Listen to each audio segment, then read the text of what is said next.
I do apologize in advance for the profanity in this video. Working on that as a person, but this subject is near and dear to my heart because I'm a father and a husband, and if you're a father and a husband, it should be near and dear to your heart. And if it doesn't inspire passion in this subject, maybe you should reassess. All right, so today I want to touch on something that happened here locally. I'm in Southwest Missouri, and what happened is pretty much Northwest Arkansas.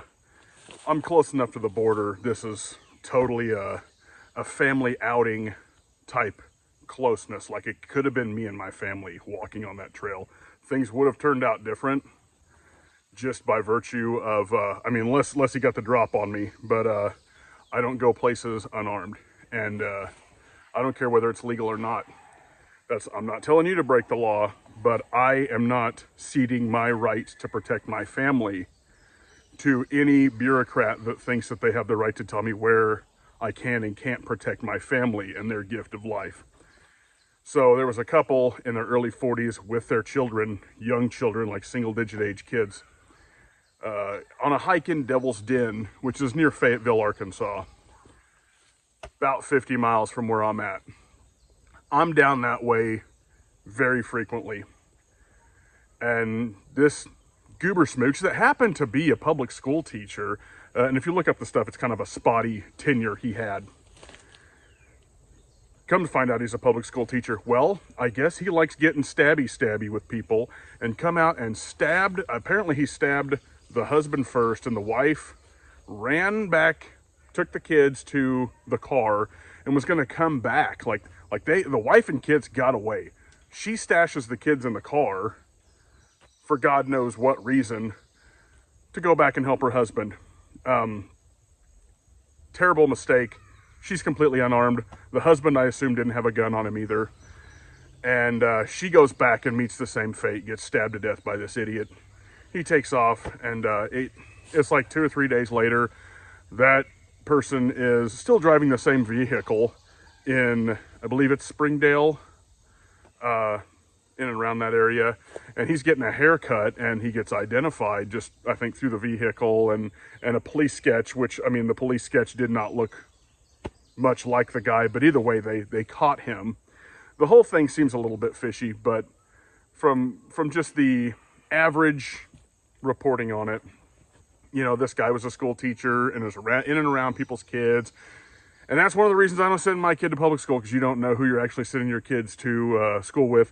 And if there's any kind of impropriety and things like that, the system likes to cover it up. There were teachers, or apparently kids, that were telling their parents in previous places this guy was, that he was a strange one. And, you know, there was enough to know he should have been reported as a suspect person in terms of his character, just as a teacher. Anyway, I guess before he spent too much time with the kids in this next school year, because school hasn't started here that I know of. Maybe I'm wrong. Maybe it has started in Arkansas. I don't think so. And I know I'm kind of rabbit trailing here, but, you know, he was going to spend another year in Northwest Arkansas around all these local people's children, because his previous tenure was in Oklahoma. And that's, I guess what I'm getting around to is this. You have no clue who you're sending your kids to spend all day with in public school. Now, if you want to put your kids in school, I get it. Not everybody can homeschool, but that's a way you protect your family. The other way you protect your family when they're with you is make sure that you are armed and that you have medical and you are aware. Your head isn't just buried in your phone, or you're letting your kids run around someplace while you guys are out in public.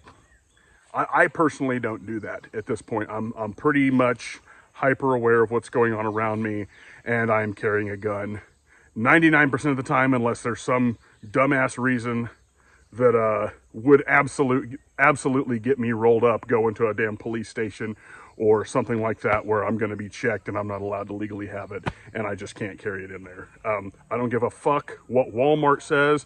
I don't give a shit about a business. I don't drink in public, so I don't care if I'll go to a fucking bar with a gun. I'm not drinking there anyway.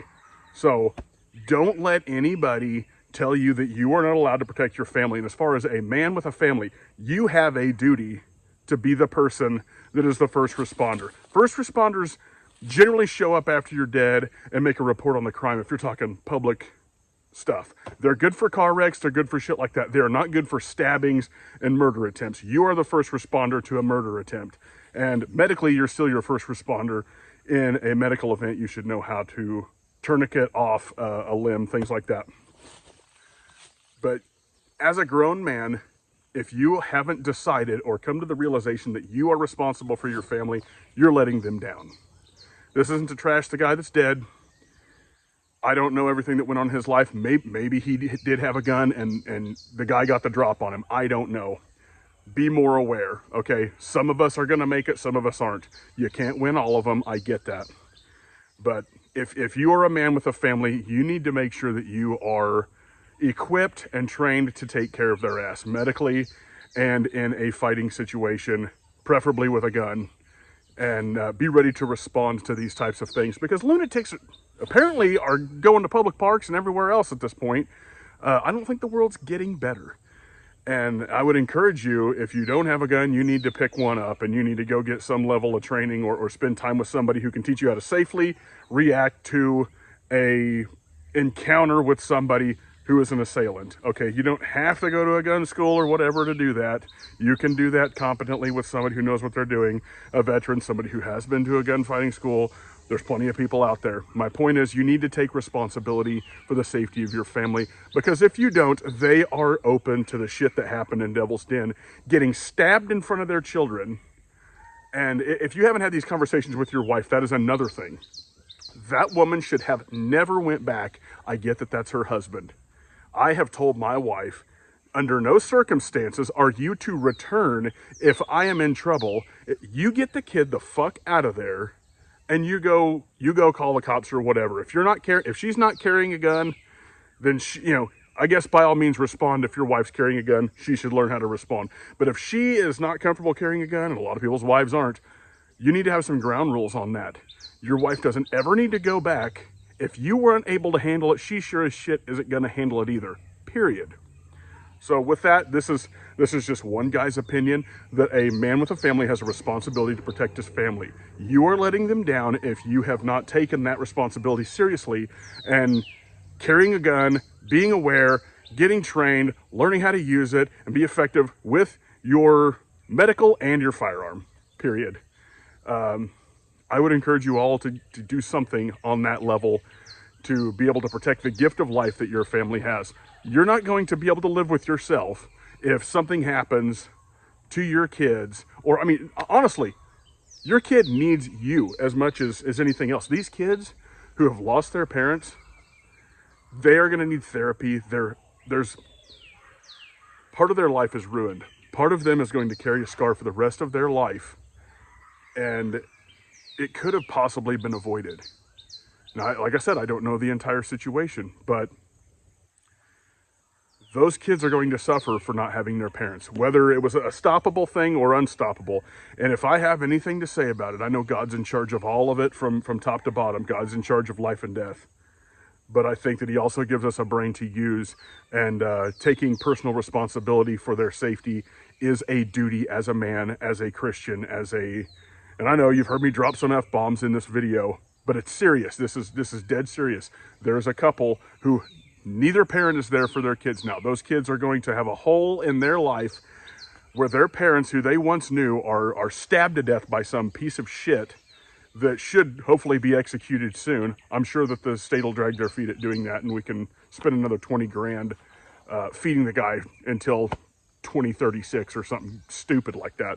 So instead of rambling on further, I just want to encourage you, if you haven't taken the plunge on becoming responsible for your family's safety, in taking care of it in any possible way that it depends upon you and your reaction, then do that today. Do that as soon as possible, and find competent people in your life to learn from, and learn about situational awareness, learn about gun encounters, study that type of thing, and become a full-fledged protector of your family, because that's what a husband is, a caregiver and a protector. So with that said, thanks for tuning in. I'm sorry for this to be kind of a downer video. It's more in the vein of the prepping type side of this channel, which hasn't stopped. I'm just not focusing on bullshit right now because it's all bullshit. So there'll be more stuff like this coming in the future, but it really struck me, with this situation and how these parents are no longer going to be there for their kid. And my heart goes out to those kids. And hopefully if somebody sees this, maybe this will be the spark. If it helps one person or one family or one kid not lose their parent, or parent lose their kid, then that's fine. I'll take any kind of criticism. I'm sure somebody's got to say something that I said is wrong.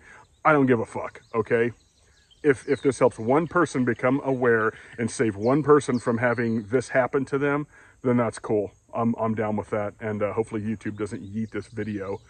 It's a life and death situation, and you need to know how to react to these things. Going out into public today is a life and death situation, whether it's a frickin' some active shooter at a McDonald's or some idiot at a park stabbing people. I think the world is becoming less and less stable mentally and just socially. Be prepared to protect your family. Be a man and get your ass trained, get your ass equipped, and get that mindset more than anything else. Get that mindset, and that's going to feed into everything else that you need to do. So thanks for watching, and you guys take it easy and have a good one. If you're in the market for some handcrafted quality leather gear that will last a lifetime, look no further than Fortner's Frontier Leather. With log carriers, holsters, belts, knife scabbards, wallets, and many other items handmade with the same competent craftsmanship like the craftsmen of yesteryear. Visit modernfrontiersman.com or click the link in the bio to view the entire catalog and use code Missouri Survival at checkout.